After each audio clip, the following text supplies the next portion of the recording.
দুর্গাপূজাকে ঘিরে জননিরাপত্তায় র্যাবের টহল দিচ্ছে খাগড়াছড়িতে। আসন্ন দুর্গাপূজা মণ্ডপে শান্তিপূর্ণ ও নির্বিঘ্নে পূজা উদযাপনের জন্য এ ধরনের উদ্যোগ নেওয়া হয়েছে বলে জানা যায়।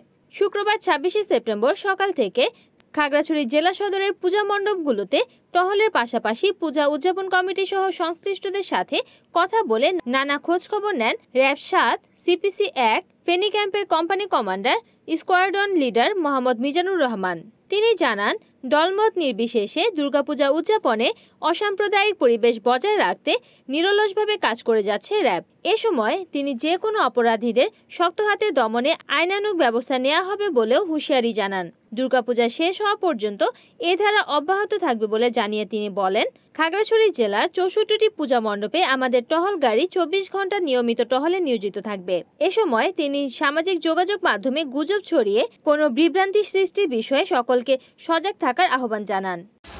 আমি প্রথমেই আসন্ন শারদীয় দুর্গাপূজা ২০২৫ উপলক্ষে সনাতন ধর্মাবলম্বী ভাই এবং বোনদের শুভেচ্ছা জানাই।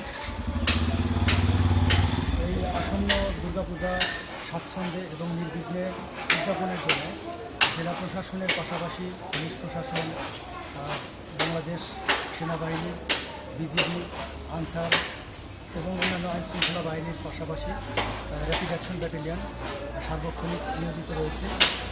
আমরা খাগড়াছড়ি জেলার ৬৪টি পূজা মণ্ডপ রয়েছে। এই পূজা মণ্ডপগুলোতে আমাদের সার্বক্ষণিক টহল টিম নিয়োজিত রয়েছে। কোথাও কোনো প্রকার বিশৃঙ্খলা বা বিভ্রান্তির কোনো আশঙ্কা সৃষ্টি হলে সেখানে আমরা তড়িৎ গতিতে অ্যাকশন নেওয়ার জন্য উপস্থিত আছি। আমাদের র্যাবের সিভিল টিম তারা সার্বক্ষণিক নজরদারির ভিতরে রেখেছে। যে কোনো প্রকার কোনো ধরনের হামলা বা অন্য কোনো ইস্যু যদি সৃষ্টি হয় সেক্ষেত্রে আমরা তড়িৎ গতিতে অ্যাকশন নেব।